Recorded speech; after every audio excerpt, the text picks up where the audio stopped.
McDuckie. Well, make him really hard to find, and they have to go all the way to some godforsaken frozen wasteland where they happen. I was gonna say they find him in like the middle of they find him in like some tiny bar in like the Australian outback, something like that. I feel like the desert fits that better.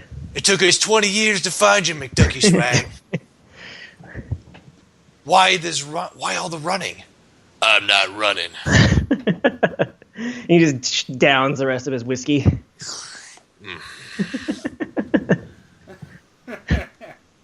Tell me you're not totally into this, Gagan. I am now. This is too much fun.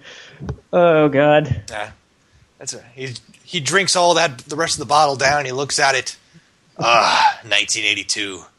That's a great year. You know what else is a great year? He turns around, and then an alien pops out of that guy's chest, and he throws the bottle at him, and it shatters all over him. And it's like, the year you die. And he sticks a foot up his face, and he dies. And then he drinks another beer. Right there. Bam. What?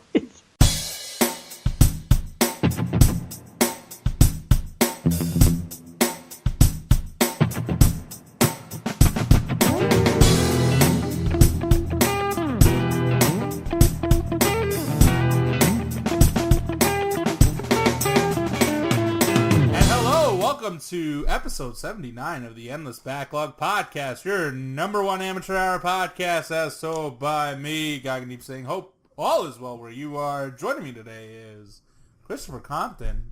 And just me. And just you. We're going to do another one of those duet podcasts again. Just in time for 4 days late to Valentine's Day. Yeah, 4 days late to Valentine's Day. Whatever. That's just how classy we keep it, you know. Busy schedules. The plan was this week to do a Life is Strange spoiler cast and an Undertale podcast. I can't believe that became part of the lie section. I can. But what happened is Phil was supposed to be on our Life is Strange podcast, so he couldn't make it Tuesday. I fucking took a power nap. Old man Gagan. Well, unfortunately, I had to work Valentine's Day on Sunday at the restaurant, so that is unfortunate. It's a busy night, and like that fucks with my sleep. So yeah. I was like really tired. Like I've been really tired all week, actually, just because I didn't get that one day to myself. So that messed up our plans, and unfortunately, we can't do Undertale tonight because Chris has late night plans, and Ben. The reason we do podcasts so late is because Ben also comes home from work really late and needs that opening hour just to get dinner. At least an hour. Yeah, at least an hour. An hour is cutting it short. Ben eats like for 2 hours. He'll tell you he's eating like a Hot Pocket. I'm like, you take way too long to eat a Hot Pocket. It's a gourmet Hot Pocket. You gotta get the accoutrement. You gotta get the lighting. Accoutrement. Anyway. So this week we're going to be a little bit lazy, I guess. But, no ifs, ands, or buts. Next week we will absolutely do a Life is Strange podcast as well as an Undertale podcast. I will tell Brian Markheim and Ben Minkoff. And if Life is Strange podcast has to be just me and Chris, it'll happen. It'll happen. Well, we would have done it with just Al Joseph, but then Al Joseph also just said, "Oh, I don't want to do it." And like, all right, whatever. Fuck you. Everyone just bailed for no reason. Yeah. Well, Phil had a reason. Yeah, Phil had a good reason. Phil has good reasons. Like, yeah, he has a life. Busy. Yeah. Yeah. It's like, guys, I have a child. You don't understand. And a real job. Like. Yeah. So, plus the way his job works, like, sometimes you can call at random hours. Borderline working at a hospital the way he's doing it. Either way, let's get into the news, or whatever this segment has become a podcast. Christopher Compton, did you know I own a brand spanking new Street Fighter V Tournament Edition arcade stick from Mad Catz? Already, but the alpha is only out. The alpha is only out. That is true. And what we mean by that is Street Fighter V did not launch as a complete game. Street Fighter V has launched, as I like to call them, an early access game. It's not that much of a stretch by now, is it? Like, I mean, seriously. Yeah, no. And whatever, the Defense Force has come out, of course, because, they did it so the game could make EVO and Capcom Cup, and it's like, excuse me, one, that tells you that EVO is basically a Capcom marketing event. All right, and I'm not saying, like, for the record, like, we will watch Evo. It's gonna be a lot of fun. The caliber of players playing those games is impressive. However, when Street Fighter Cross Tekken makes Evo, and that game has a gem system, which is basically bullshit in terms of balance, and then Street Fighter 2 Turbo gets knocked off the main stage, a fighting game with, like, I don't know, a legacy of excellence? Yeah, it's a Capcom marketing event. Let it go. Do you want me to list off all the things that aren't available at launch? Yeah, so I have a list. let's go over some. Well, how's this for a basic one? So the Steam version. So some of the arcade sticks do not work with Street Fighter V. There are reports that certain PS3 arcade sticks weren't working with the PS4 arcade stick. PS4, right? Although they work in Guilty Gear and Mortal Kombat. There were reports of Steam users saying that their brand spanking new Mad Catz Street Fighter V Tournament Edition for the PS4 didn't work with their PC version of Street Fighter V, even though said arcade stick works with King of Fighters 13 and Ultra Street Fighter 4 on PC. Where's the logic there? I don't understand. Yeah, and it's like, listen, if you're playing fighting games proper and you are into getting a full-on arcade stick, like, that's why you buy arcade sticks, is to play quality fighting games. No one buys it to play Mortal Kombat. Maybe some people do. Yeah, whatever. We played Street Fighter 4 a lot because there was a great online lobby system where you could get like 8 of your friends and you'd play, and like the winner would just keep running the table, right? And like everyone else was spectating, and it created like this nice back and forth and great moments when someone made a comeback, or moments when someone got triple perfected like a chump.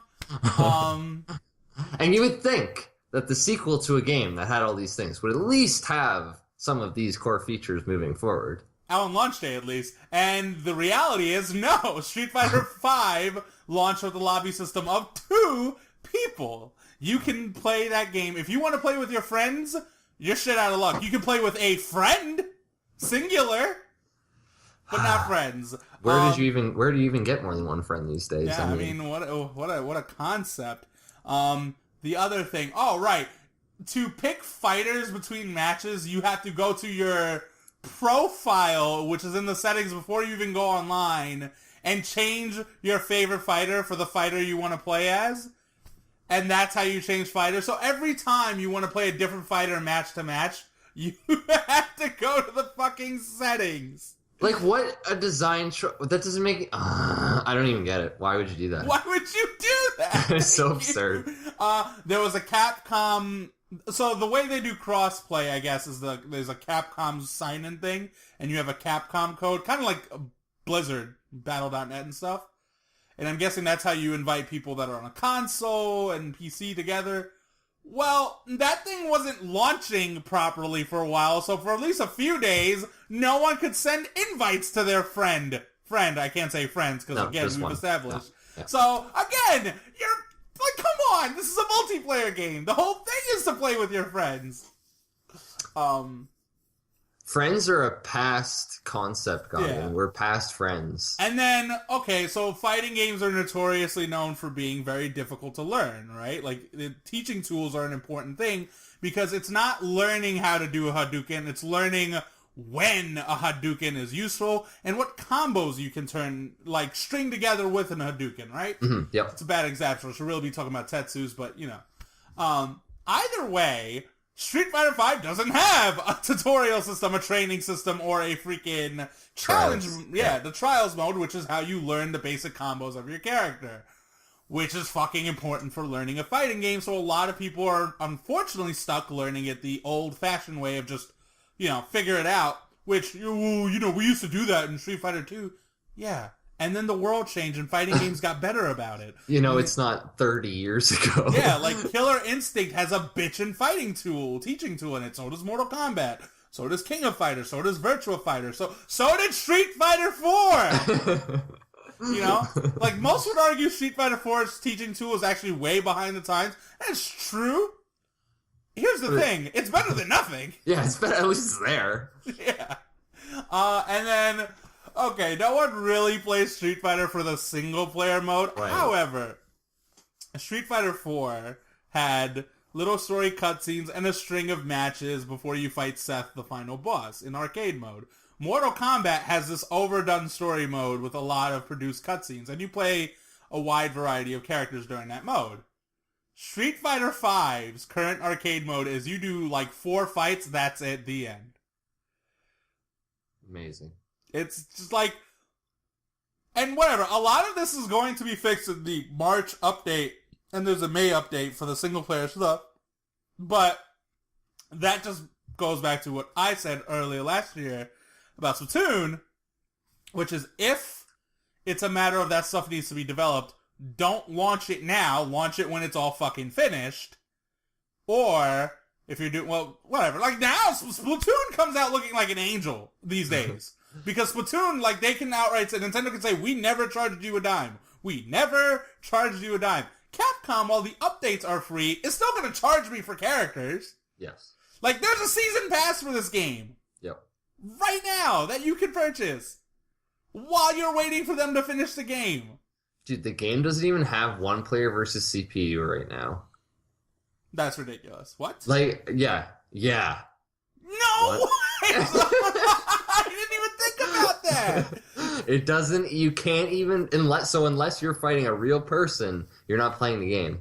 Yeah, so some of this might have been ironed out. Like, I guess the connection stuff is handling better. The netcode, from my understanding, is actually really good in a match, and there's a feature that lets you pick, like, your opponent's signal strength, which is, like, fucking great for a fighting game, because, like, in that genre, precision is everything, you know? Yeah. Like, whatever. Shooters, you get over the fact that every now and then you get robbed because there's so much going on after a certain point. And usually that stuff irons out in your favor. In a fighting game, because of the simplified space, every little fucking screw job matters. Like, when you get screwed for a second, that's the worst thing in the world. Right? And so... Game's not coming out finished is the worst thing in the world. Fucking is so dumb, because this is exactly what, you know, like, I know you didn't particularly badmouth it, but, like, when we were talking Rock Band 4, I was like, Chris, this seems a little... Well, yeah, it's never good when a game, like a sequel to a big franchise comes out, and it's dramatically less than what it priced. Halo 5. I get that these games all had updates, like Rock Band 3 was a dramatically better game when it was done than when it started, just because of all the updates and DLC. Rock Band 4. No, I'm getting to that too, but you should at least... Going into Rock Band 4, you should at least offer Rock Band 3 at its core before it had all the updates and everything. Same thing with Street Fighter 4. You should at least have Street Fighter 4's mechanics before you move into the all the expansions and DLC that they had. At the very least, this is not even that. Yeah, this doesn't even approach the last core series. So now, like, Rock Band 4 now is expanding it, but at its launch, it was in a very similar situation as Street Fighter V. Is there no franchise that's sacred anymore? Yeah. Is there no franchise that can launch? This is an example of the competitive scene hurting Street Fighter V, because it's like, to salivate those people, they compromise their release of a game, and it's like not fair. First of all, you're hurting, like, casual players buy day one, and then they don't come back after they've gotten their ass kicked, right? So when you give them so little to work with, that hurts the longevity of your game a little bit. And whatever, I guess Street Fighter V will survive. Which is, like, the unfortunate part about this is that Street Fighter V will get away with this, because I myself will argue, yeah, when it's complete, I'm actually going to pony up for it, because it's a great fucking game, right? But, like, that's annoying now. That's annoying that Halo 5 launched the way it did. And Halo 5 was a good multiplayer shooter. Let's not get carried away. But, like, there were certain features that should have been there. Like, it's like, no, Halo 3 and Reach launched with Forge. Why the fuck isn't Halo 5 launching with it? Why are we waiting for Big Team Battle, right? And I get that, like, games have become even more complicated on these new machines. Like, that's just the nature of video games. Like, the more extravagant their production value, the more complicated they are to develop. And Capcom is a bit of a joke financially these days compared to what they used to be. Well, they weren't even going to make Street Fighter V. Yeah, they weren't even going to make Street Fighter V. But at the same time, it's like, Capcom is one of the oldest, most decorated companies in our Like, when you think Capcom's, like, legacy, you don't think a joke. You think, no, at one point, Capcom was, like, one of the best companies in gaming, just in terms of what they were making. Yep. And you think Street Fighter, it was like, when you think fighting games, like, that's, like, the fighting game. You know what I mean? Like, everything that has, like, described fighting games stems from Street Fighter 2. Mm. Right? And then you think Sony, who's the other party involved in this, they're the current market leader by, like, a 2-to-1 ratio, borderline answering 3-to-1 ratio with the way they're kicking someone's asses. So it's like, they should have had something to say in this, right? Mm-hmm. Like, you know, whether this is true or not, Square Enix and Crystal Dynamics have, like, pointed out all the different ways Microsoft has been helpful in the production of Rise of the Tomb Raider, right? Right.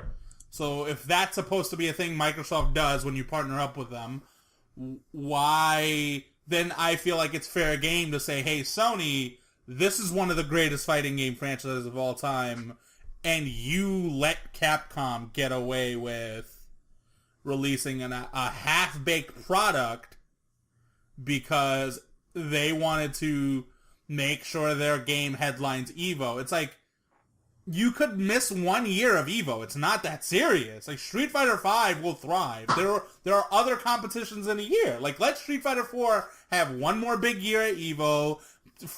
That game's still awesome. Like, who doesn't want to continue watching that game? Like, it's still an enjoyable game to watch, right? Yep. It gives everyone an entire year to learn Street Fighter V, and then next year, bam, it's like you get a new spike in hits. Whereas now, you look at the Metacritic user reviews of Street Fighter V. There's always tanks, yeah. Those are red. The Steam reviews are mixed. Like, there's just been a lot of people really angry because it's like, listen, I don't play the game professionally because I get my ass kicked. But I did want a complete fighting game, and this is beneath Street Fighter. Well, that's what I don't understand with these companies, is that they invent these kind of superficial deadlines for themselves, rush the product, get it out for holiday season or for EVO or everything like that, damage the brand in the process. I just don't... When is there going to be kind of a pushback? Because now I've already hit the point where I don't buy games at launch anymore. Yeah. It's not... Especially these types of online focus games. I don't do it. So when is it going to get to that point where, because the opening, they want to see those opening numbers, sold 2 million in the first month or something like that. When is that going to start decreasing? Because everyone starts getting that mentality, and then companies just start understanding, oh, maybe we should just wait those extra few months, finish the game in the first place, and then people will come back to us. Because I'm seeing, now we've seen Halo, we've seen Street Fighter, we've seen Rock Band. I mean, Rock Band's not as big as the other two, but we're starting to see brands get serious damage against them for these stupid deadline rushes. It's so baffling. Yeah, in the case of Capcom, they were already coming in with some bad... Like, people are still always making jokes about how many different versions of Street Fighter V they're going to make. Mm-hmm. Right? Because no one believes them when they say, well, we're not going to make a Super Street Fighter V. It's like, yeah, okay, Capcom. You keep telling yourself that. You keep telling us that. In 5 years, if it never happens, we'll be like, okay, maybe they were telling the truth. 5 years. It happens in 4 years, we're like, we knew it. Yeah, fucking Capcom. But it's, I agree with you. Like, it hurt Evolve. Yeah. Like, here's the thing. It's hurting the new IPs. Like, people love saying gamers don't put their money where their mouth is. Here's the thing. Halo and Street Fighter get away with it because they have a cult. Mm-hmm. The new IPs, they don't have a cult to back them up. So it's like, you better get everyone you possibly can. And better, like, Titanfall never overcame the fact that some people didn't want to buy it because it didn't have a single player. Good or bad, like, I've argued plenty that it's a good game, but they didn't want to buy the game because it didn't have a single player campaign. It was missing way too much content. And the end of the day, Titanfall is remembered. Its legacy, unfortunately, is that, like, that game started off really hot and then it just died out. And now they're being forced to have a single player for the sequel. Yeah, it's like now people are saying, like, oh, I wish they were doing it because they were doing it. It's like, listen, the reality is business dictates that they better have a campaign at this point. At the same time, in other cases, like, if they were doing things the way... Like, why did Splatoon get away with this? Besides the fact that the Wii U has no real competition and all that stuff, is that Nintendo has a cult, right? Like, that helps one. But then the other thing is, in the long run, everything about Splatoon was service. Like, once they got the game up to being a standard multiplayer game, which, frankly, that's not how that game should have launched. That game should have launched complete. It's still ridiculous it doesn't have voice chat.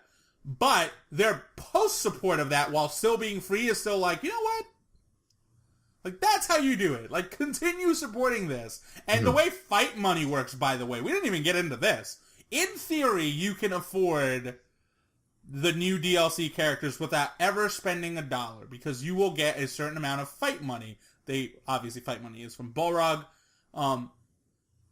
Based on beating the story mode with all the characters, that gives you a healthy sum of 1.5 characters. That's effectively a fight money. The rest you earn through multiplayer matches, right? That seems fair, right up until you realize if you want to buy a character, it's going to require you to if you want to buy all the characters throughout the release process of those characters in the year, you will need to average 2,000 wins a month. In other words, you better be really, really good at the game and really committed to Street Fighter V, or be very picky with which characters you want to buy, because if you want to buy all of them, chances are you're paying money. Yeah. And they could have handled that business model better. So all across the board, Street Fighter V, like, all the reviews are saying the fighting engine is pristine. The gameplay, top-notch. And that's how it usually is with these games. Even Battlefront last year, everyone said the gameplay is great. There's just no content. Yeah. Battlefield 4, it's a fantastic Battlefield game when it plays. It's just broken. Yeah. Master Chief Collection, we would have played that game so often if that game didn't launch. Till the ends of time. Yeah, like we'd still be playing that game today if that game didn't launch broken, because Halo 2 is a classic. Yeah. No, it's just really sad, all these surefire things that are just going down the drain and will be remembered as disappointments. And I think that's what it is. It's companies just banking on names and brand loyalty, and they think, you know what, this might be one of the last ones of these things we create. Let's just fuck it up. Who cares?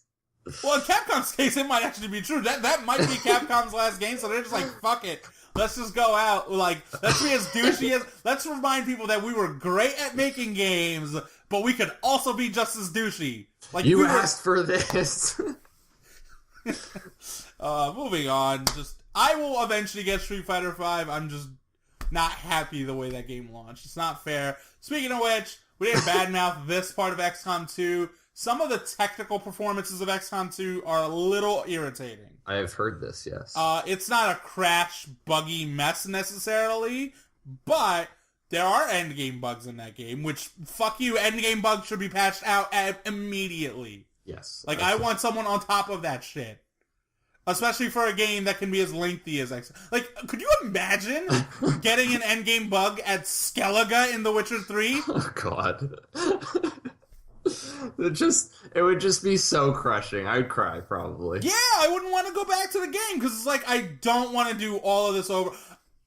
Especially in my case, because I played that game in the hardest difficulty. I wouldn't want to play that game on the lower difficulties now. Like, because, like, now I've adapted to a certain way that game feels. You don't want to just rush back to where you were. Oh, fuck, CD Projekt Red was so on top of their shit last year, too! Every other day it felt like that game was getting patched. Yeah. That game still gets patched. I just don't... That's what I'm talking about. I don't understand, because all these companies say, oh, you know, it's a lot of work to make these patches, to make these updates. And then you have CD Projekt Red who just shovels them out every 3 days. I don't know. I don't know what it is. Like, that game wasn't the most polished thing ever when it launched, but, like, everything about it felt like, alright, like, the developer's on top of this shit. It's not unmanageable. Right, I'm talking about developer listening to the community. They would target specific things that the community like had me and Towers blasted that game's movement. Yes. For months, and it's like, that's one of the things Rockstar would never change that about their game. CD Projekt Red's like, well, you guys really don't like it? Like, like CD Projekt Red will tell you, like, well, here's what we were going for. And it's like, fine, if you don't agree with it, here's a different slider, and whatever. Towers will probably still be like, that doesn't improve it enough. And I'll be like, yeah, I guess, but like, fuck you, at least the effort is there. CD Projekt Red is like the most catering host you've ever been to at a party. They're just like, oh, you don't like the temperature? Here, I'll tweak that for you. Yeah. Rockstar's just like, you shut the fuck up or get out of my party. Yeah, exactly. There's a swagger to Rockstar you respect. You're lucky I even invited you to this party. Let's move on. Fire Emblem Fates. Reviews are fantastic. Yes. The franchise I adore. Me too. And okay, let's be very specific about this. This is not Pokemon Red and Pokemon Blue. No. This is a more detailed version of Oracle of Seasons, Oracle of Ages. And that they are very different games. Like, from my understanding, it's not just the one's the difficult one, one's the easy one, right? Like, one's made to cater to the Awakening. Like, the story is different, the missions themselves are different. My buddy on one of the forums, Techno, he's played both of them, from my understanding. He does say there are significant differences that if you just wanted to play Conquest, because you're a Puritan Fire Emblem douchebag, you can play. And by the way, I am a Puritan Fire Emblem douchebag, so calm down, Internet. I'm not bad-mouthing you. We're one and the same on this one. You can play that one and be fine. And, like, there's nothing wrong with Nintendo effectively charging you for two different games. Mm-hmm. In this case, because, like, realistically, you don't need the other game. Like, there's a grander story at work, but it's the equivalent. What they really made was either the game and its expansions or the game and its sequels all at once, right? Yes. And it's like, that's kind of interesting in a weird way. The only thing I don't agree with, and this is the big one, there is a retail version there's a special edition that sells you the two physical versions and then I guess the code for the DLC, which is the third one. And Nintendo only made a limited amount of supplies of that. So stupid. So if you didn't pre-order it right away or buy it off of Amazon, actually I think it was an Amazon exclusive. Not sure. The point is, I can't buy it right now, and that game fucking launches in effectively 7 hours. So that's lame. That's unfortunate, because in my case, I want all of Fire Emblem. Like, I would like to play through all of it. Like, just for the website alone, I'd be like, oh, that would be an interesting thing. Like, my reaction to all three of those experiences or something like that, right? It'd be very interesting to compare them, for sure. Yeah, like, how do I react to it, like, playing through all three, or, you know, stuff like that. Or, like, how does Revelation bring it all together, right? It's a lot of Fire Emblem, though. Yeah, it's a lot of Fire Emblem, too. Like, it's a time commitment, too, which is the other thing. But, like, if I'm willing to have it, just like I'm not even mad about the price. Just let me buy it. That's what I'm saying. I'm a little mad about the price because I'm Canadian, but that's for all of gaming. Yeah, that's all of gaming. Yeah, I know that there's a GameStop bundle where you buy one of them, and I think you either get the code or something for $20, which effectively you save $20 doing that instead of buying them individually. It's not bad. Which isn't bad. I agree. But at the same time, it's like there should have been better. Nintendo should have done this a lot better, right? And I feel like, funny enough, like Fire Emblem is an example of they need to get on top of this shit with Pokemon as well. Like, there needs to be the $60 version where if I want both Pokemon versions, right? Like, if you're a parent buying it for your kids, makes sense. Like, let me buy them both and, like, save some money. But Nintendo won't do that because why would we pass up free money? Otherwise, game's gotten glowing reviews. Of course, it's not surprising the game's mechanics are really good. The people who really want that pure Fire Emblem experience, like Conquest, is being raved about on GAF. So chances are we will get around to having a Fire Emblem show where there's just one or two of us playing a lot of Fire Emblem lately. But just saying, Nintendo could have handled the release better. It's not that serious. Last bit of news, Warren Spector of Deus Ex fame has joined Other Side Games, or Other Side Entertainment. They are the ones working on the new Ultimate game and System Shock 3. Mm-hmm. Reason this matters is because Other Side comprises of people that used to work at Looking Glass, who are the makers of System Shock, and I want to say Ultima Underworld is the Ultima game they did, and more importantly, Thief. And Warren Spector's, of course, the mastermind behind Deus Ex, which is wildly regarded as one of the greatest PC shooters of all time. And while this podcast has badmouthed the Warren Spector over the years, because the man has fallen off since Deus Ex. Like, Deus Ex is fantastic. What has he done since? Right? But at the same time, I've always said, like, sometimes we take those jokes a little too far and forget, like, Peter Molyneux.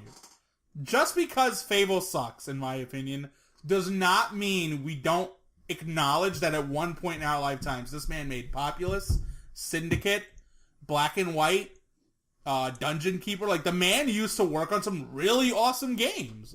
Like, eventually his ego went way out of hand and he just went psycho, I guess, right? Happens to the best of us. It happens to the best of us. Like, freaking, from my, like, in comic books, Frank Miller is apparently a psychopath. Right? And that man made Batman Year One and, like, what is it? Daredevil, I want to say it's called Man Without Fear. It's like a big one. Well, whatever. This, I guess, hurts when I don't have the comic book nerdies on our podcast, William and Matthew. But the point is, like, it's a good gesture to have Warren Spector there, because, like, when I think System Shock, I want open-ended design. That man's, like, greatest achievement is that, right? Mm-hmm. Let's just hope the man still has some magic left in him, and it's not Epic Mickey Warren Spector that they got. Yeah? Yeah, there's a whole lot of talent and potential there. So. Yeah. And people want to see a System Shock 3 do well, especially with Irrational Games not around to do BioShock these days, right? Mm-hmm. And plus, there's always that contingency that's going to tell you that BioShock is dumbed down system, which it is, but, like, I also think, like, BioShock Infinite wasn't even of that game's lineage when you think about it. Like, not really. Like, BioShock 1 is. Yes. But Infinite was, like, was different. Like, mechanically dumber, but I also thought it was fun. Whatever. Yeah. Like, it's a good thing. It's a potentially good thing. Hopefully. Yeah, I can't see a reason why it wouldn't be a good thing. Yeah. Like, plus it'd be nice to see if Warren Spector... Like, plus it'd be nice to see a comeback story. Like, yeah, we don't have many of those in gaming. It's just kind of like, and then he crashed and burned. Yeah, like, John Romero made Daikatana, and then that's what we remember. It's like, wow, he sucked after that. It's like, no, the man made Doom once in our lifetime. Like, what? Shinji Mikami right now is looking like, yeah, Evil Within, that was a game. It's like, remember when he created Resident Evil and he was cool? Yeah, whatever. Like, Itagaki it'll be a decade before that guy's even in a position to make a comeback story, right? But we need one of those. I want to see a developer just come back from the ashes. Or Square is trying, damn it. Square's trying. Yes, that is true. Square is the one. That's why we're gonna pull this off and just be like, you know what? Yeah, Square's back. Although, from what I heard from Bravely Second, it's still too long and the story still sucks. Right, but if it's difference in long is the other one was just stupid about it. Yeah, true. I don't think Bravely Second's that bad about it. You'd hope not. You gotta hope not. Otherwise, let's get to games we've played and beaten. So I beat Bully. Yes, you did. You traversed the crashing. Traverse the crash. No, the Vista compatibility worked for for me. I think what it is, if it's not the Vista thing, it's specifically that Chapter 2, for whatever reason, tends to be buggier than the rest of them. Because I never got those crashes again going forward. And that was fun. I mean, ultimately, like, if I were, I was like, by the end of the game, I went, like, this isn't all that good of a game. Like, it's kind of average as an open world game. But the novelty of it makes it really enjoyable to play, just because, like, it's so different. Mm-hmm. So then the whatever. novelty kind of wears off. Yeah, then once it's like anything Rockstar. Like, have you ever really felt that by the end of the game, you're still into Rockstar's sense of humor? Or do you feel like, okay, yeah, I get it, Rockstar. Haha. Yeah, it's like one of those Judd Apatow comedy movies, other than 40-Year-Old Virgin, of course, that you're so on board for the first hour and 45 minutes, and then there's another 20 minutes of the movie. You're like, eh. Like Funny People, yes. It's a little long. Funny People, by that final hour, you're just going, wow, this movie's still going. Yeah, seriously. There was a scene after the Eminem Ray Romano scene. Like, what? As Shakespeare once said, brevity is the soul of wit, and Rockstar seems to have missed that one. Rockstar does the South Park thing where they ram a joke down your throat for all it's worth. The difference is South Park pulls it off because it's 30-minute episode, 20-minute episode. Well, that's what I'm saying is the quicker you get it over with and move on, whereas Rockstar's games were 20 hours long. Yeah, they're 20 to 30 hours long, and I just don't think they're as clever. I mean, whatever. It doesn't help the game that I'm playing it in 2016, and that game came out a decade ago, right? That takes away from some of its humor. Comedy does date. Yeah, that's their satirical comedy more than anything. Like, it's like, if you have no context for what they're satirizing, it's like, well, you know, like, you're not going to get it, right? At the same time, like, I would argue that, like, there's certain... Like, Grand Theft Auto 5 was out of date the day it fucking launched because it was talking about the 1%ers in Wall Street. It's like, way to do this 2 years after, Rockstar. Really with the times, buddy. Anyway, that was cool. I also played Firewatch, which... and I beat that in, like, one setting. Wasn't that one of the predictions that were made? Someone said that you were going to like Firewatch more than Witness. Remember in our predictions podcast? I feel like Firewatch. I might need to go look at that, but I thought it was Matthew. Matthew was really excited for that game. That's what it is. Because the lead writers on it, besides being on the Idle Thumps podcast, which is a fun podcast, did Walking Dead Season 1. Which is so, fantastic. like, if you're wondering why Walking Dead Season 2 sucks, there you go. Because they weren't there. They weren't there. They basically... And even their mentality was like, we had this cool concept, and we were deathly afraid of making a sequel to that story. Right? Which I sort of understand. It's like, no, you should be a little bit afraid. That was a really powerful story to follow up. Every fucking... Like, no adventure game got scrutinized episode for episode the way Walking Dead Season 2 did. It's like, I'm not crying yet. This game isn't as good. I felt like that was what everyone was saying. It's like, when does it get emotional? It's like, calm down. There's other things. It's like, yeah, there were other qualities, and that's always... The internet is always bad in reducing something, right? Yes. Like, Walking Dead is a sad game. It's like, well, no, there's more to that story than just that it was sad. There was this great character development. There was this great cinematography. There was all this other stuff. You know, it's like Dark Souls. It's just hard. It's like, there's more to Dark Souls than it's hard. It's atmospheric. The level design is awesome. There's great build-up. There's this incredible lore that you can find. But no, it's hard. So that's why Solitaire is the Dark Souls of card games. This is why we have pros and cons on the ends of reviews. Yeah. Because people can't have attention spans longer than 3 words. Yeah, so Firewatch is a first-person walking game set in a Wyoming park, and you're going to play a Firewatch, basically, who's watching the forest.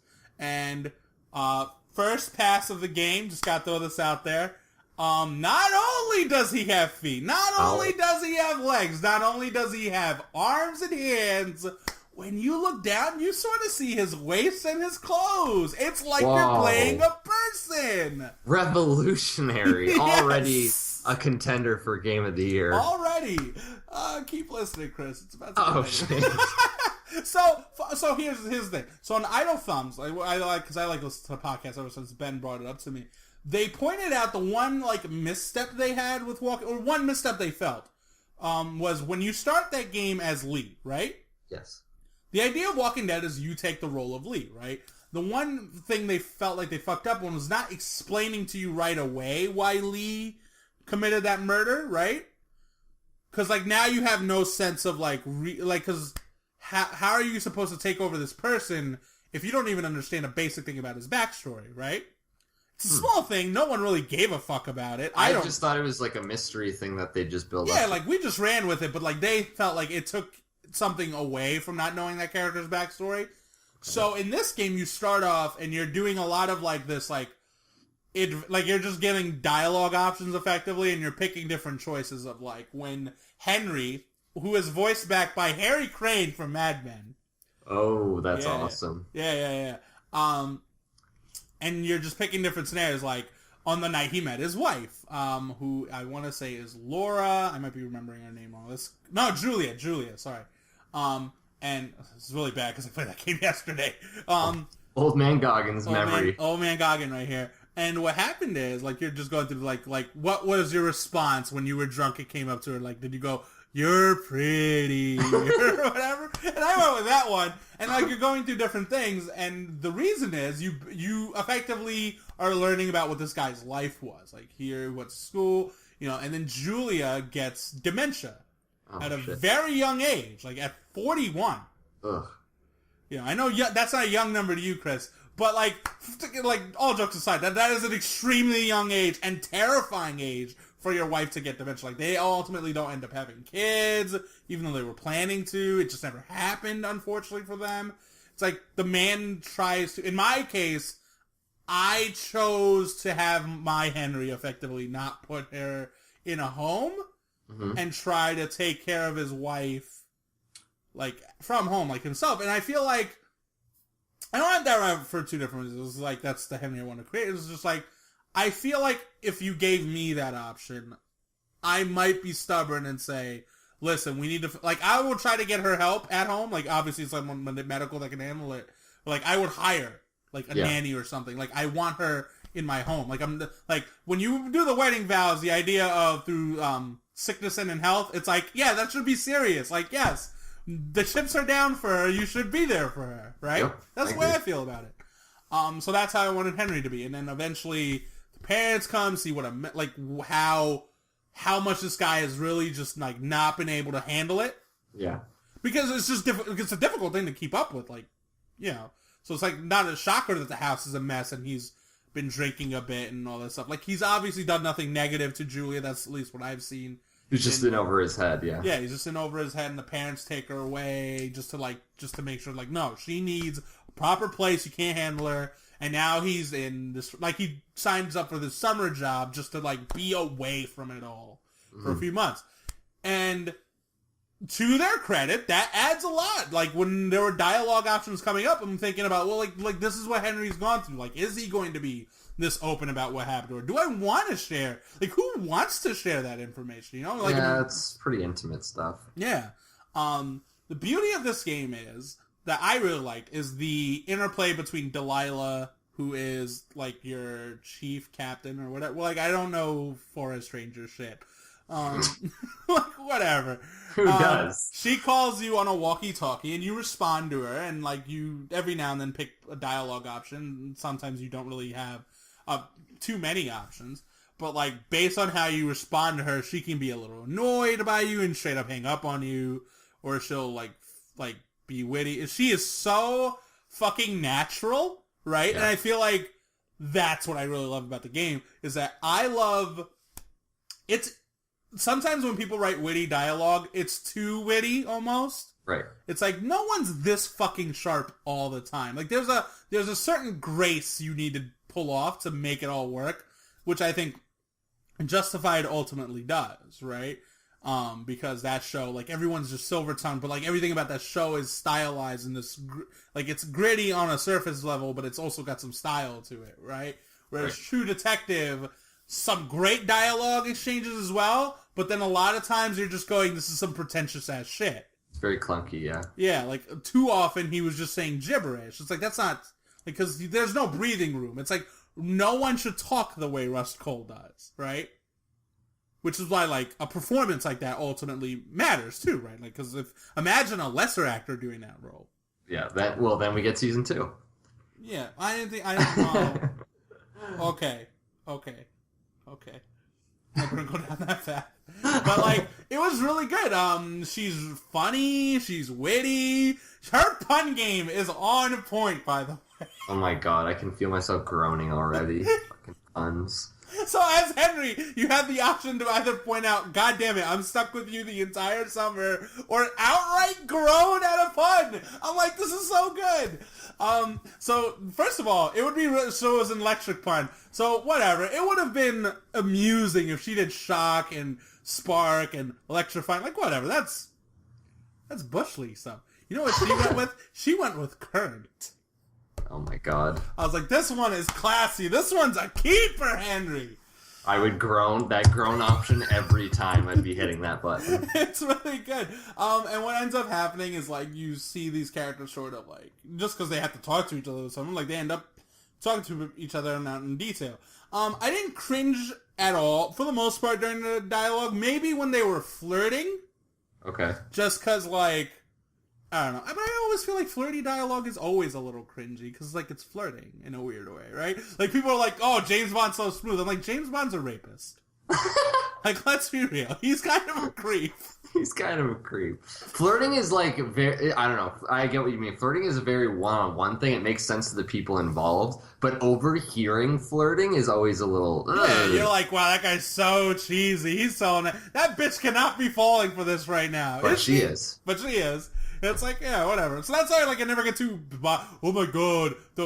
Yes, there's certain things about romantic storytelling that is just bad and cheesy. Like, you know, BioWare's is a little too two-dimensional. And, yes. Right? Like, I think we agreed, like, coming from The Witcher, right? Whereas, like, oh man, The Witcher actually does flirting really well. The Witcher is very good, yes. Actually, because, like, the stuff with Yennefer and Geralt is really good, because there's just, like, a snappiness to it, right? Yeah. Geralt's dry delivery and her kind of alluring husky voice is just good stuff. Yes, agreed. Like, god damn it. Witcher 3 got a lot of stuff right. Fuck. That's why Game of the Year. Yeah, it's like, whatever. Fuck, Towers is probably bitching right now. Just like, no! Fuck you, Gagan! Yes. Check out his show on GameUnder.net. Anyway. Of course. Anyway, so, like, all that stuff's really good. Then there's this, like, mystery plot line as well, right? Like, one part of the story is how this relationship develops, and then there's another part of, like, what the fuck is going on in this forest. And I don't want to spoil that too much, because you talk about that too much, you spoil the whole game. I will say there's great build-up to that mystery. Like, build-up to, like, alright, now I really want to know, like, what's happening next. There's great build-up to where this relationship is sort of going, and then the ending happens, and I felt empty. I was like, that's it. Like, I didn't feel satisfied with where the characters ended up, and I didn't feel satisfied with how the mystery side of thing was resolved. And it was predictable where it was going after a certain point with that end, and it still felt unsatisfying just because, like, the payoff of it wasn't there. And it goes back to something I've said on this podcast, is like, it's not about the journey, it is about the destination, because the story, the ending is the payoff. Yes. So, like, you have all this build-up, these likable, these very real characters, in my opinion, that, like, just flow naturally in their dialogue. And maybe it was just because I picked the right dialogue, right? Like, I didn't replay it because, you know, I felt like, I like having that my own individual experience and then comparing it to others. Like, I don't want to outright go replay it and then, like, lose my actual playthrough in the process, right? Mentally. Yep. And someone else might have said, honestly, the dialogue felt clunky at times, right? Like, the Life is Strange scenario I bring up was, you know, shitting on Victoria at the end of that game while also wanting to save her. That doesn't coalesce in an interesting way, right? Like, it feels weird when that dialogue exchange happens. But it's like, no, as a person, you can absolutely have that conversation that way. It's just this dialogue didn't have that extra sort of, like, layer to it, which... Yeah, fine. You can not like someone, but still... Yeah. Want them to survive. Like, you can you can shit on someone's feelings at the same time saying, like, alright, now that I've destroyed your self-esteem, here's why I was really here to help you, you dumb fucking bitch. Right? Like, she could have gone... tough love, yeah. Yeah, this tough love, like, whatever. So, I can't speak to that with Firewatch. But I really don't like the ending. It just felt empty to me. And that's unfortunate, because it's like, it's the first one of these, like, walking games I've really been into since Journey. Like, I don't like Gone Home in the grand scheme of things, because I don't like the way that story, because I don't even like the way that story is. Because I don't like the fact that you play one thing, but the story is this other thing. Right? Like, that's dumb to me. I didn't play Everyone's Gone to Rapture, because I didn't like their last game, Dear Esther. I hate that game. But, I don't know. For $20, I also think, I wouldn't tell people not to play it, like, if you can get it on a good Steam sale, just because it's interesting to at least try. Oh, I will. But, just for the dialogue alone, and just because. But I am, after finishing that game, I have made a new video game rule, which is that if a madman actor is the protagonist in your game, the ending is going to be bad. Because we're currently 0 for 2. Because L.A. Noire should have had, like, L.A. Noire, it's like, yes, we can do this thing about the Black Dahlia case, one of, like, the most, like, famous, crazy cases in the history of this nation. Or we can have him take care of arson. Classic pacing, you know what I'm saying? Yeah, it's like, okay, Team Bondi, that makes sense, because so we can explore what happened to Cole Phelps and the army. It's like, No! Do you guys know what a climax is? Fuck. Yes. So that's unfortunate. And there's this weird thing where the internet's got like this weird Reddit theory on the game, and I've been listening to some of the some podcasts with the Camp Santo people, the people who made the game, explaining the ending and explaining their story ideas, and it's like, well, your theory holds under no water, or like nothing, like it just wouldn't work. It's like the indoctrination. It's the indoctrination theory. I was about to say. It's that shit again. It's like, listen, sometimes they just execute things poorly. Let it go. It's like, yeah, that would be an amazing thing if you ignored all the logic involved. Yeah.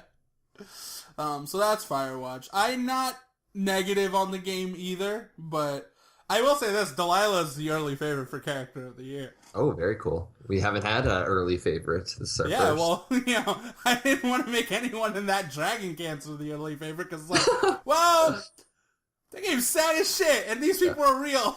Yeah. So, you're my favorite character, except you're not a character because you're real. Yeah, it's like because you're an actual parent. Anyway, so Chris, you finished a lot of games since we did that. I did. I finished Life is Strange, which we'll talk about on that podcast. Mm-hmm. I finished Undertale, which I'm sure we'll go into more detail in the podcast, but I can still somewhat talk about my feelings on it, I suppose. Yeah. Yeah. Okay. You don't have to explain the gameplay since we already. How did you feel about the combat though? So I did the pacifist route, which I think is probably the only thing people spoiled. Mm-hmm. For me, I'm not sure because you can't know these things. I'm not sure if I would have gone the pacifist route if I hadn't heard that was like one of the best endings to get. Right. But because Toriel told me at the start of the game, you don't have to fight monsters, I think I might have at least tried it. Right.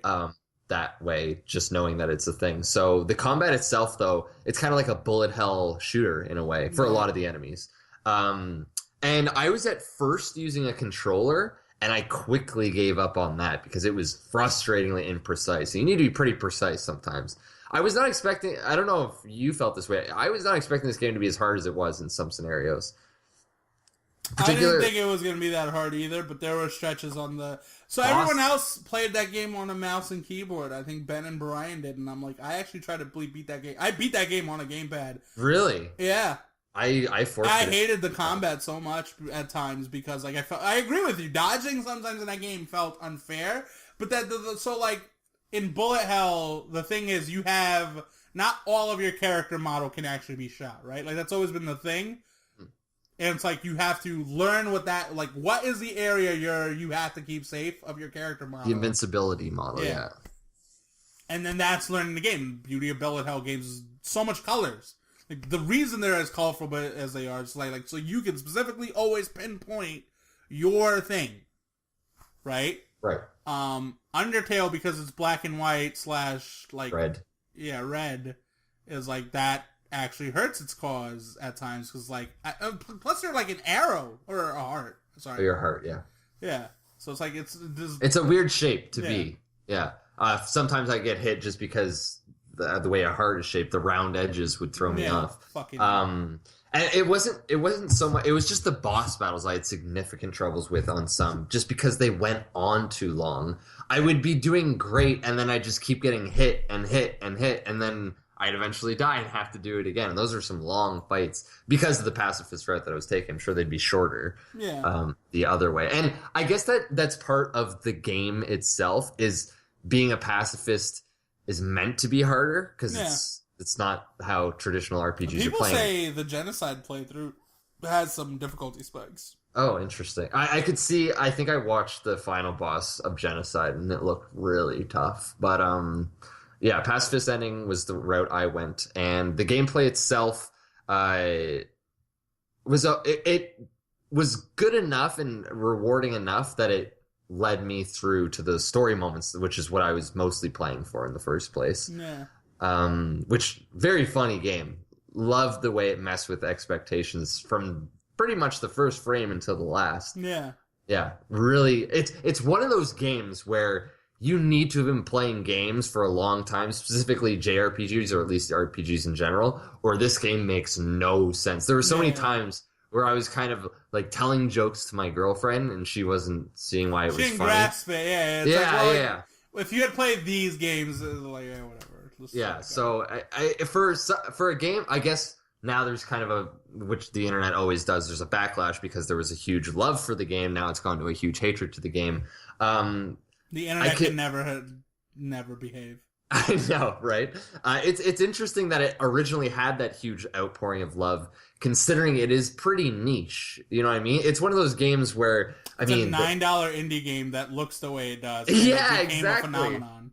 Yeah, like in what world does an 8-bit game that looks that? At least it sounds amazing though. The music is really, really good. I love the music in that game. Oh, the music is top notch. Yeah, fantastic stuff. But yeah, we always talk about games aren't funny enough. They're always going for that super dark. This is one of those games that I think balances humor and sentiment almost perfectly. Yeah. I don't see even Persona, which, as you know, is one of my favorite games. I don't think balance it as well as this does. Yeah. Games either go all humor like a rock star, and anytime they try to be profound or sentimental, it falls flat on its face. Yeah. Or you have games that are all sentiment and they just overdo it. I think this game strikes that balance almost better than any game I've ever played. And the other thing is sometimes meta humor is like always like there's always going to be that group of people that just go, oh, look at how meta this game is, fucking bullshit.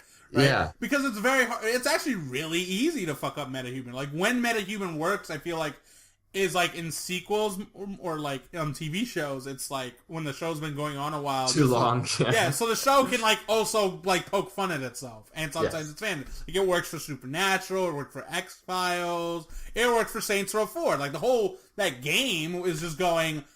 Man, remember when this series started off as a GTA clone and then you became a toilet, and now you're the president? And now you're fighting aliens? Like, wow.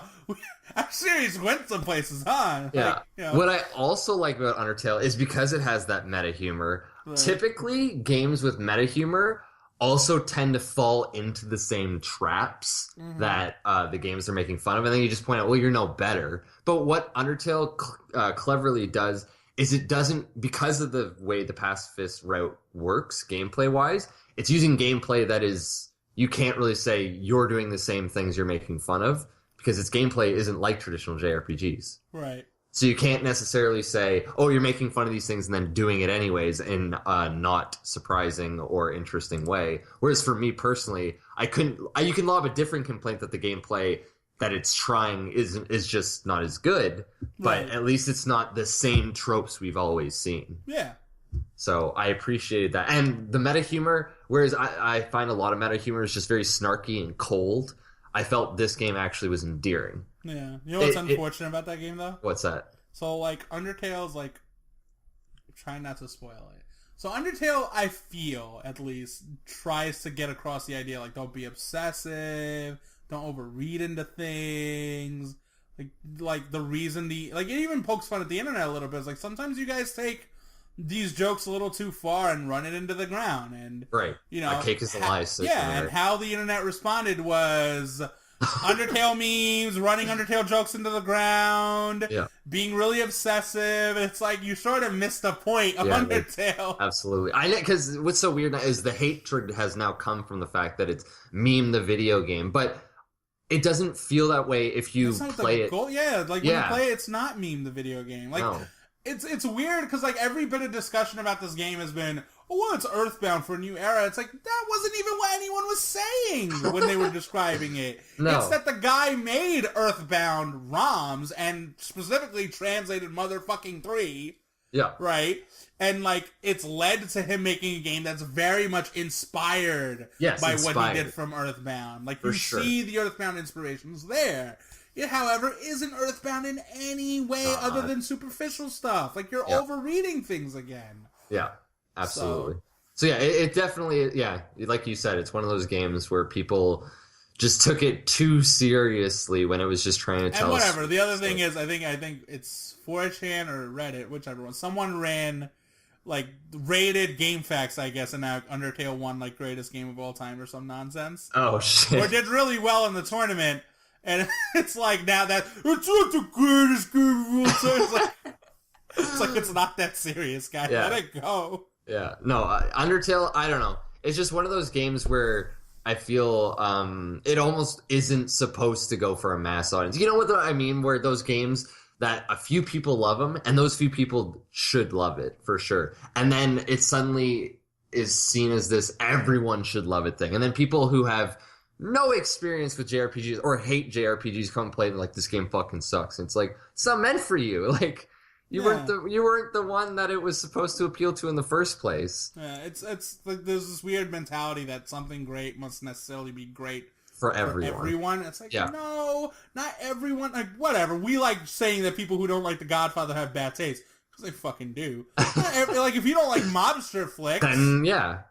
Like, if you don't like really dark, slow-paced films that build up to something, which I think that makes you a bit of a Neanderthal. But, but like, yeah, you're not going to like that movie. Yeah. You can still like great things that just aren't The Godfather, whereas it seems to be there's this mentality of if you don't, and I just don't like extremists, I guess what I'm saying, because I don't like people that say, oh, you don't like Undertale, you don't like video games. Also not true. Yeah, no. You can totally not like, there's so many things about Undertale that aren't particularly enjoyable. Like, if you do care about production, like the way, like, let's go over Phil for a second. Like, I don't agree with him on the intellectual dishonest stuff. The type of humor he likes, I understand why Undertale did not tickle his fancy. First of all, he has no investment for the meta humor. Like, he's played JRPGs, but it's like, no, fuck you. I've heard these jokes 1,000 times. Mm-hmm. Right? The meme knocking is like, he doesn't even like fucking meme humor as it is. Right? Just because Undertale isn't only that, doesn't mean that's not a layer of its humor, right? Yes. And he likes to be immersed in a video game. He likes production value. He appreciates good, strong visual direction. And Undertale is aesthetically boring to me, if I'm being quite honest. I actually kind of agree. I mean, I don't like holding a game's looks against it. But like, it does nothing with its aesthetic at the same time, right? Like, Braid isn't... Well, Braid's a bad example, because I guess... Braid's a good-looking game, under certain context. Limbo is, like, dialed back, but it's doing something with its dialed back. It's creating an atmosphere. It's creating a tone. For sure. Because it's funny.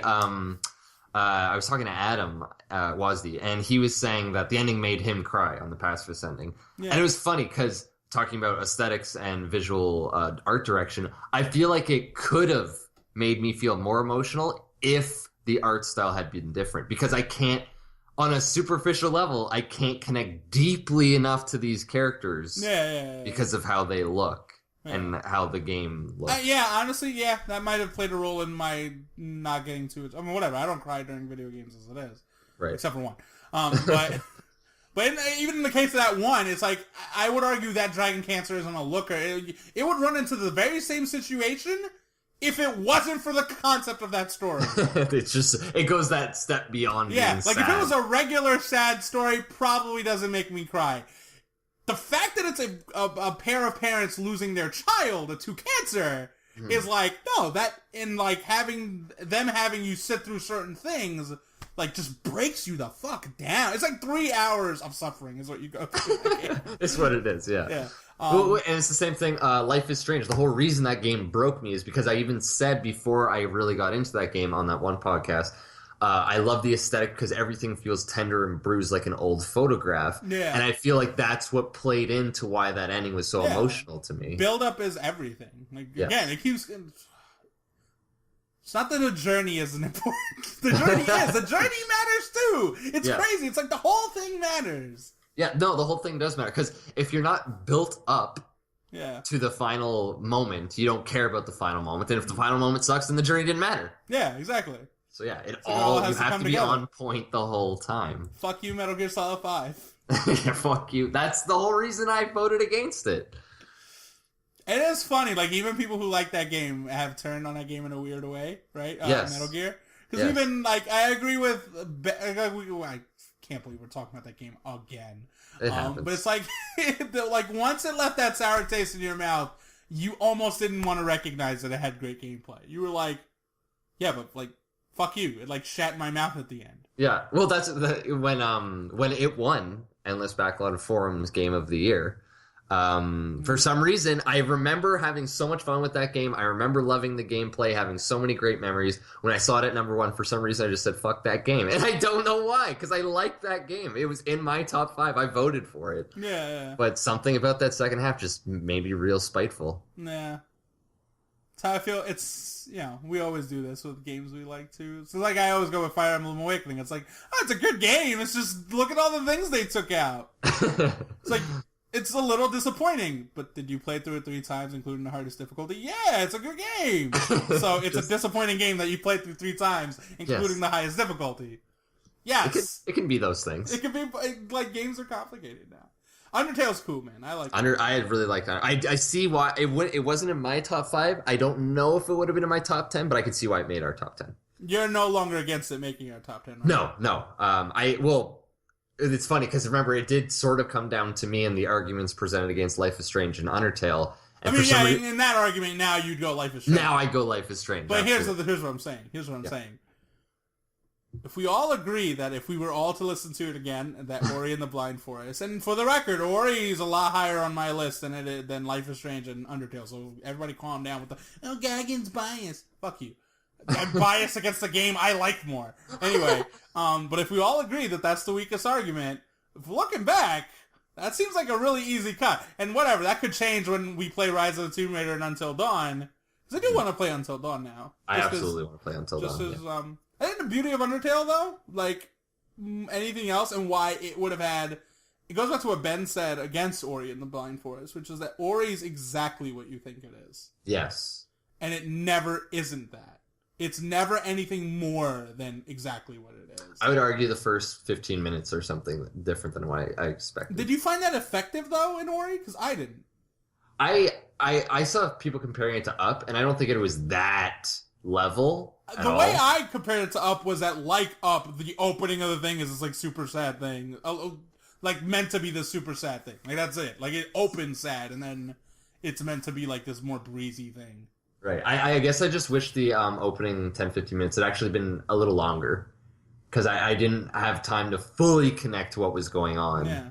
I appreciate. I think it was just one of those things where it was at 70% capacity, and if it had gone a little longer, it would have reached the full impact of what it was going for. But I appreciated it. It was a good tone setter, absolutely, to get me invested immediately in the story. You see a lot of games, even Limbo, just kind of throws you in there. Yeah. Well, I was gonna say Last of Us does a similar style of opening, but it does it better because it did do it better. You start off as that little girl. Like first, you see the interplay between her and her dad, and she's funny.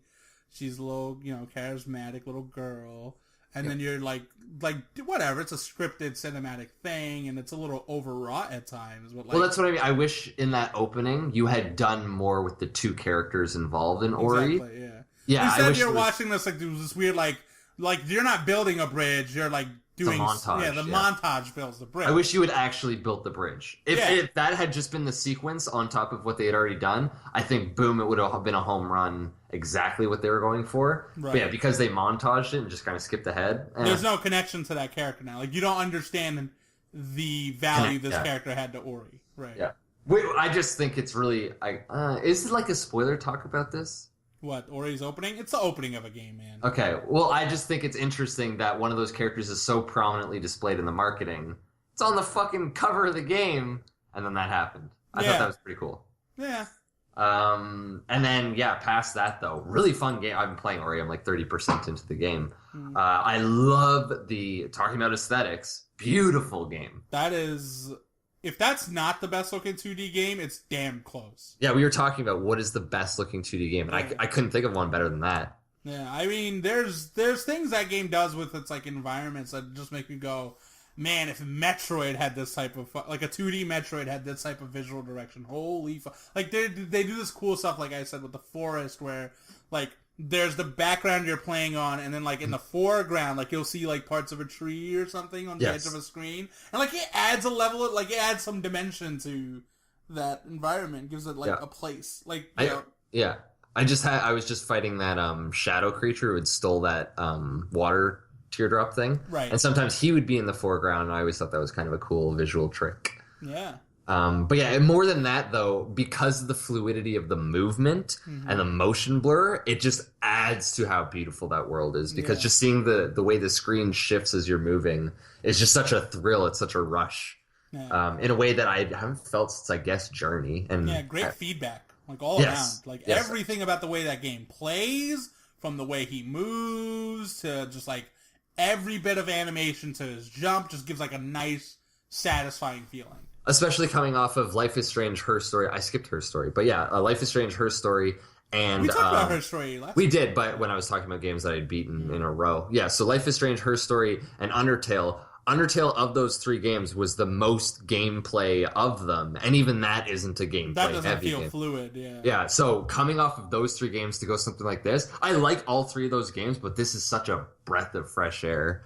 It's so exhilarating. It's a reminder, like, oh right, a video game. Yeah, exactly. I've been like indie games often can, because of budget limitations or because they're going for a specific direction that is a weird sometimes choice that you went with video games instead of a book or something. Yeah. This has been a pure gameplay, and even I don't know. I mean, Moon Studio seems like they have more money than something like an Undertale situation, but there's no sense. And again, in case like Ori, it's like it's almost not like we're gonna get stupid strict. I'm surprised you don't do this because you're the English major. Well, like let's get super strict about the definition of the word indie. It's like Microsoft published. Yes, exactly. So it's like it's not really. It's like indie in spirit more than it is anything. For sure. I always joke that an indie game is just something that's under 5 hours or around, like, indie is related to length instead of production value. Like, in the case Life is Strange is not an indie game either. Undertale is, though. Like, Undertale and Her Story. Her Story are absolutely indie games, yeah. The Witness is technically... Well, and that's the weird thing. It's like, how's this for an example? If CD Projekt Red published it themselves, then is that CD Projekt Red and Witcher 3 is an independent game. It's just a AAA game, though. Yeah, like you wouldn't consider it indie, but it's like it's independent. Like, that's an example of a studio that started at the bottom. Now they're there. Witcher 3 best indie game of 2015. You heard it here first, folks. Let's not get the character. I think they do have like whatever. They have business partners, but like whatever. Yeah. But no, I would consider Ori, I guess, an indie game just because I don't know. Indie game is like, sort of like a spirit to me personally, and I wouldn't even go with the indie games. I just call them by like what type of game they are. Like Firewatch is an adventure game. It's not like who cares if it's indie. Yeah, I guess indie. Undertale's an RPG. Like it is what it is. Right. Like is it good at it? It's a good one. It's a funny one. Yeah. Yeah, indie has just kind of become like a lazy term. It's the same thing when I listen to indie rock, and that's a really lazy term for what indie music is these days because it's like it's electronica, it's jazz, it's all these different things. Same thing for Ori and the Blind Forest. Not an indie game, but it just feels that way in spirit. Because the ambitions are so pure and classic, honest, and classic. There's something those lousy corporate suits. Yeah, you don't feel the microtransactions being shoved down your throat. Any game that has microtransactions instantly not an indie game. Yeah. But or I'm like I said, and we were talking about this before the podcast. I was trying because I love that there's leaderboards for deaths. It keeps you a little bit humble, I guess. It's kind of like Dark Souls. It's like Dark Souls 2, only even more confrontational because you can actually see your friends, compare them. And I was like, no way am I topping Gagan for deaths. And I didn't die for like the first hour of the game, and then I died 10 times on one single spot, and I said, fuck, I'm probably going to end up topping Gagan. But we'll see. You might do better than me. I did pretty bad in Ori. Yeah, well, because like you said, you just give up after a certain point. You're just like, I'm just going to die a million times. I'm going to save right before this checkpoint. I love how that. I actually really like this. Like, whatever, it's a novelty again. Like, it doesn't ultimately like change the way that game is played. But I like that weird little save system thing they had going on. I do too. Yeah, it is definitely different. And what I like about it is it doesn't necessarily. I could see some people saying it totally takes the challenge out of it. You can just save right before a hard part. It's like, well, you can't save during the hard part, though. If there's a chunk or a section of that level where you're constantly having to move and jump off of walls and avoid enemies, you have to go through that whole thing without dying. And the thing is, it's like, with the way that game is, I kind of appreciate being able to stop right before a hard part and just doing the hard part. Because doing the walk back through the hard part just to do the hard part would get tiring. Like, absolutely. Believe it or not. Yeah, it's like back in the old day, it ironed our will and saved us and made us strong and whatever the fuck. Yeah, but don't waste my time. Don't waste my time. Like, sometimes I just don't want my time wasted. Like, here's the part. It actually feels in that way like a Super Meat Boy because the Super Meat Boy levels are so quick and you're instantly loaded back to the start of that level. It just reminded me of that. Super Meat Boy is a challenging game, even though respawn time is on point. Yes, exactly. You need, when you're in a game that you die this often, you need those respawns to be immediate, or it's going to get or you get the people that get annoyed at Bloodborne's load times when that game launched. Yes, exactly, and that was deserved. But at no point have I. Ori is definitely one of those games where Undertale, it towed that line to definitely being frustrating, and I shouldn't have lost there kind of situations where I did get frustrated. Where Ori, every death has been, I wasn't good enough there. Yeah.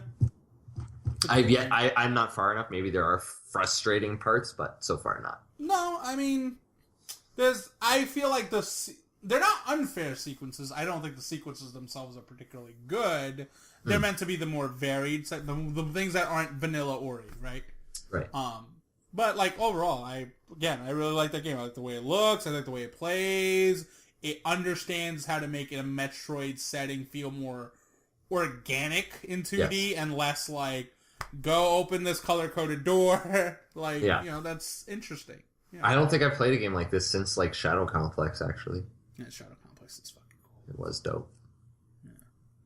Yeah. But after that, I might actually be finally, because as I said, I want to try to get through all 10 Endless Backlog Game of the Year games. The only thing is, I think the only one I have left is Rise of the Tomb Raider, and I have to play the first one before I got to that. And then Until Dawn, but I'm saving that one for a specific weekend. But other than that, I'm done my indie binge, and I'll have to probably go back to bigger games now.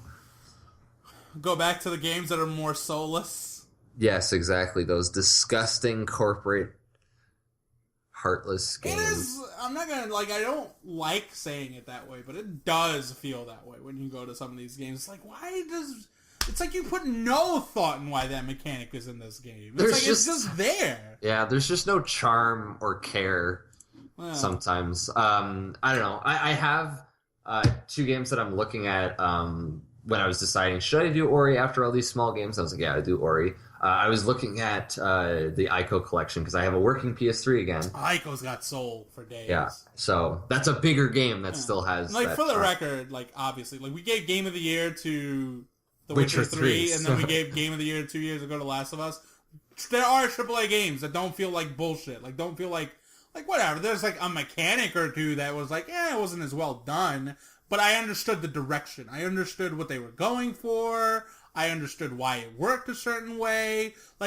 It's fine when it's a bad idea executed poorly. It's another thing when it feels homogenized, is the way I would put it.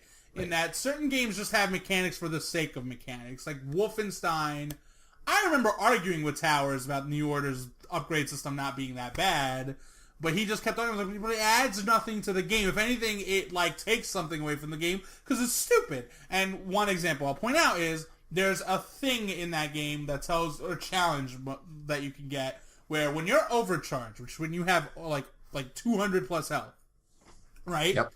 It wants you to get stealth kills. And it's that defeats the purpose of being overcharged, because the point of overcharged in the game mechanics and the flow of that game is now you can be a little buck wild. Right? Yeah, go ham, right. Go ham. And when you're creating this conflicting challenge, it's it's just there for the sake of being there. It doesn't make the game more fun. It doesn't make the game more interesting. If anything, you're undermining one of your mechanics, right? And that's Watch Dogs has an upgrade system. Why the fuck is shooting car doors going to increase my proficiency with shotguns? Makes no sense. You know what I mean? Putting a stat into my Yarden sign makes fucking sense. Because it's an RPG, yeah. Yeah, it's not just that it's an RPG, it's that Yarden has a purpose. The Wraiths, specifically, are weak to Yarden. You have to use that to take one of their advantages away, which is that they teleport. And because they teleport, they have a tendency to teleport behind you. And the reason you don't want them behind you is because there's a backstab bonus. Same backstab bonus that you rely on to kill enemies quicker. It's almost like there's a fucking synergy to all of it. Yeah, it's like you wrote it down and said, oh, this actually has a point. Not, let's show since we have another bullet on the back of our box. Yeah, it's just... It's just fun to play these smaller games that have one focus and they do it well. They fucking nail it. Her Story. We're going to make a Google search engine game. And it's good. Yeah. Yeah. That's why it's nice to play these smaller base games. But I definitely do appreciate, exactly as you said, the bigger games because they're when they nail it, then it's like, yes, this is the best a game can be because now it's got the production value. Now it's got that quote unquote polish that maybe a smaller studio with a tight budget can't deliver on. Now it's got more content because like they can afford to make more content than other people. Now it can have better voice actors because they can afford good voice actors. They can afford a team of people, right? Like, think about an indie game will never have the freedom of Metal Gear Solid 5's mechanics. No, it can't. It just can't. Yeah. Like, at its best, Metal Gear Solid 5 is everything that's great about a AAA game is there. Yeah. It also happens to show some of the worst qualities. Well, whatever. Yeah. It's the same thing as watching a smaller budgeted movie. You appreciate it for its restraint and working under those budget constraints to make a very concise, focused, powerful story. And then you see something like Mad Max, and you're like, yes, this movie needed that budget to pull this off at the best it could have been. So they're just different, and sometimes the best indie game beats the biggest big title game of the year. Yeah. And every now, because like it works the other way. Sometimes you play an indie game and it's like, if the direction isn't there, then you see a game that's low budgeted, poorly performing, poorly produced. It has a bunch of mechanics that also don't play well. Because sometimes, like, listen, making good tight game mechanics, not that easy because not every indie platformer that comes out is Super Meat Boy. Actually, I've kept coming back to this, like, man, there aren't games that play as well as Super Meat Boy. No, even though I compared it to Super Meat Boy, Ori is, I don't think, as precise as Super Meat Boy. It's not as fluid. I mean, it's fantastic either way. Yes, it is. It's like, again, like, yeah, same scenario. Like, I joke, but like the wall jump in Ori, like, that sounds like a petty complaint, but it's like, yeah, if you're comparing the two, Super Meat Boy's wall jump is so good. And then Ori's wall jump is like a little off. Yes, it's like the one mechanic in that game that just doesn't feel, that could have been a little bit better. Yeah, for sure.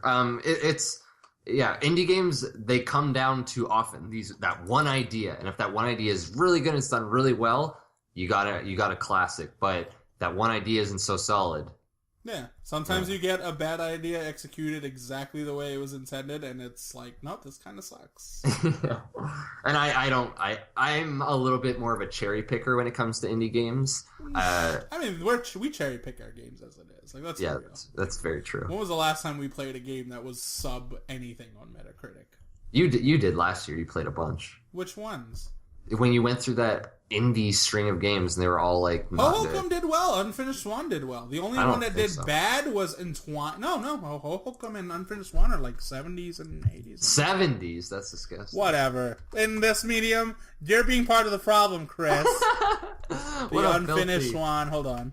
Just 83 for Unfinished Swan, 79 on the PS3, right? Hohokum was 75, so that was technically the worst one I went down to. Entwined was bad, but we got that game for free, so like it was already on my thing, so I was like, alright, fuck it, let me see what it is. And that game wasn't particularly good, but I guess The Order, but that I rented out of curiosity. Oh yeah, The Order. What a game. I'm still waiting for that to be eventually with like a PS Plus game. But at the same time, like the indie games that like we end up gassing up also happen to be like well-received indie games too at the same time. Like we're going to talk about The Witness at the end of the year. It's like, yeah, The Witness did really well, actually, review-wise. Yeah, no, it definitely did. Ori did fantastic review-wise. I mean, same thing with Life is Strange and Her Story. Like, Life is Strange is a game that caught on by it was very much like The Walking Dead in that respect. Yeah, the first episode went up and I think it had like a 79 or something. People were like, yeah, it's pretty interesting. And then by the third episode, people were on board. Yeah, and then like by the end of the year, people everyone was talking. It felt like every website was talking about it in some way. It at least made the conversation for Game of the Year. Whereas I was a little disappointed. Only I and Phil had played that game by the time our Game of the Year podcast came up. But that was definitely I wish because I was just too invested in Xenoblade at that point, and I'm still at that mentality. That was the annoying thing about last year. Everything was super long. Metal Gear Solid 5 took like a fucking year to finish. Yeah, well, that's just it. I'm still not done with The Witcher 3. After I beat Ori, I will have already 5 beaten games this year because I went through those string of smaller... All 5 of those put together are not as long as Xenoblade. Well, Xenoblade is one of them. Okay. So the other 4, though, are not even close. But if the next first act, no, Xenoblade is massive. And like I said, I put 75 hours into that game, and I skipped a lot of side content because I can't anymore. I need to move on. Brutal. Right. I don't know what big game I'll do next. I'm even thinking because I have for some reason it's just been staring at me. Final Fantasy X HD on PS4 has been calling to me. I never beat Final Fantasy X. I beat 10-2 for whatever reason. Never beat 10. Yeah, so we'll see. It's been calling to me. That and Kingdom Hearts 2.5 HD remix. Yeah. Gotta get ready for Kingdom Hearts 3, man. It's coming. It's coming. We're getting close. Yeah, that'll do it though. I think we're so we're good. Next week's podcast, if it just has to be me and Chris doing Life is Strange, we will. Because I'm really annoyed that we still haven't done a podcast where I get to talk about that game spoiler free. I think we did a great job not talking about other than the opening of Ori, which it's the fucking opening. I'm not. Yeah, I'm surprised no one spoiled it for me going in. Yeah, whatever.